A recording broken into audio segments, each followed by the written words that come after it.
Quem foi o Pôncio Pilato e por que ele condenou Jesus à morte? Resumidamente, Pôncio Pilatos foi o governador daquela época, né? Ele só chegou a ser governador porque ele, durante 10 anos antes, durante esses 10 anos, ele também foi um bom administrador ali das províncias adjacentes. Então ele foi governar a Judéia, né? Então ele tinha, a lei judaica não permitia a morte, né, por crucificação. Então o povo judeu teria que ir lá em Pôncio Pilatos pedir a crucificação, que os romanos executassem essa lei deles lá. Pôncio Pilatos é um ponto, um agente nessa trama importantíssima, né? O livro fala um pouquinho da personalidade de Pôncio Pilatos como uma pessoa de uma covardia moral. Ele não tinha uma moralidade firme. Ele não era respeitado pelo povo judeu. O povo judeu sempre o ameaçava com rebelião. Rebelião no sentido assim de se rebelar contra o governo dele mesmo. Causar ali vários tipos de, em nossas palavras atuais agora, de greve, né? Justamente para tirar ele do poder, botar outro. Então, Tibérios, o livro até fala, Roma, através de Tibérios, causou um grande desserviço à humanidade, colocando Pôncio Pilatos no poder naquela época. Porque, de verdade, se ele tivesse uma firmeza moral e não uma covardia moral, ele poderia ter evitado, né, a morte de Jesus Cristo na cruz, né? Então, isso até pode quebrar um paradigma que Jesus teria que morrer na cruz, né? Isso é um paradigma interessante para a gente estudar a respeito dele. Então, Pôncio Pilatos diversas vezes tentou, ali, falando um pouquinho mais sobre o diálogo que ele teve com o mestre, tentou persuadir Jesus, tentou convencer, inclusive, essas autoridades a não executar esse plano, né? As acusações que eram feitas a Jesus, contra Jesus, Jesus nem sequer sabia dessas acusações, o que o irmão Alan acabou de relatar para nós. Ele veio saber com o diálogo com Pôncio Pilatos, né? Um ponto interessante também, João Zebedeu, o discípulo de Jesus, estava acompanhando sempre o mestre, porque ele já era conhecido pelos guardas ali, e eles obviamente não queriam levar Judas, né, para acompanhar, então eles autorizaram que João Zebedeu o acompanhasse. Então, nas audiências, né, que Pôncio Pilatos teve com Jesus, uma vez ele dirigiu a palavra para João. Por quê? Porque ele fez a pergunta, se Jesus Cristo tinha ensinado a não pagar os tributos a César. Então Jesus respondeu, então pergunte aqui a ele se eu ensinei isso, pergunte o que eu ensinei para o povo, pergunte aqui a ele. Então ele perguntou e João explicou. Então logo em seguida, para você ver ali como é que era o status daquela época, e às vezes pode até ser hoje também, ele falou: não diga a ninguém que eu dirigi a palavra a você.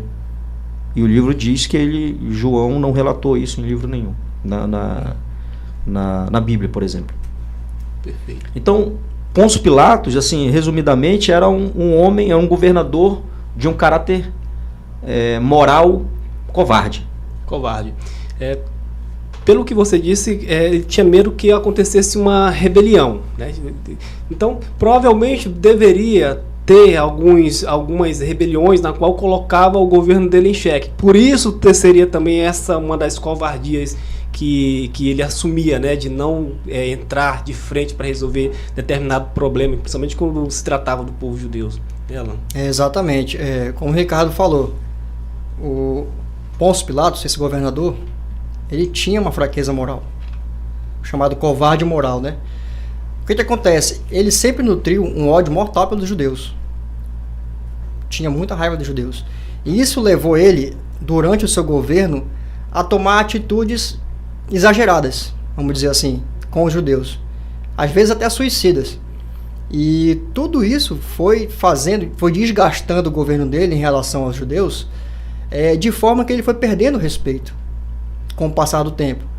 E como Pilatos, por ser um governador, estava abaixo de Tibérios e de César, que era o rei, ele tinha muito medo, tanto pela posição dele, quanto por incitar essa rebelião nos judeus.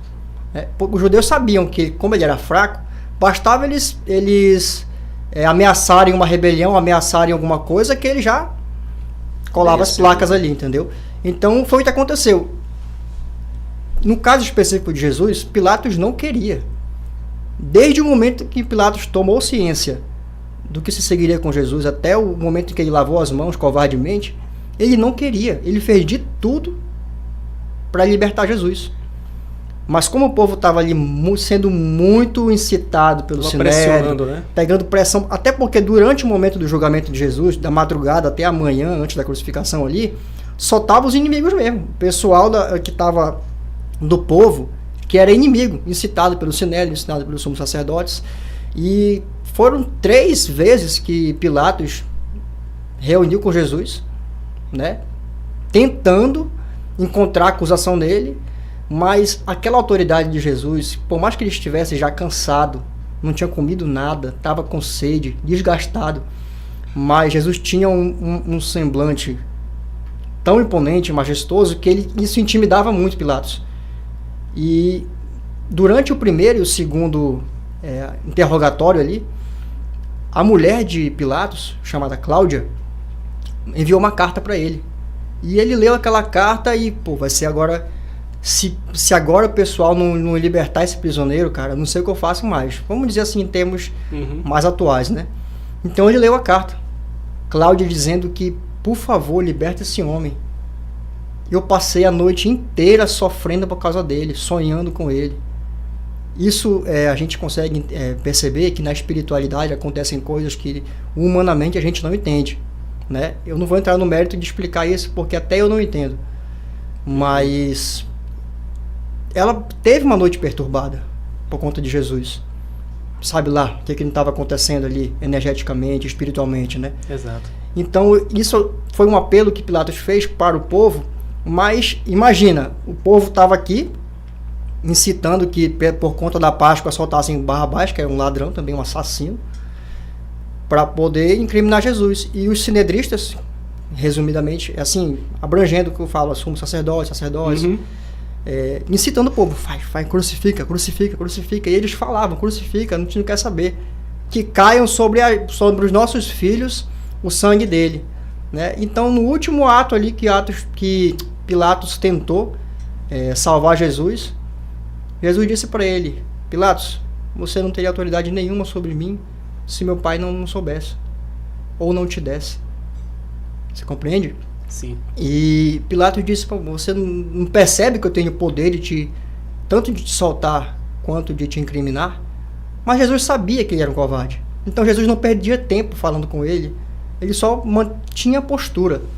Inclusive o livro menciona que nesse último interrogatório, Pilatos estava tremendo. Ele estava já tremendo de tão nervoso que ele estava na frente de Jesus. Porque a presença de Jesus era tão forte, a autoridade dele, por mais que ele estivesse sofrendo ali, que ele não estava mais suportando.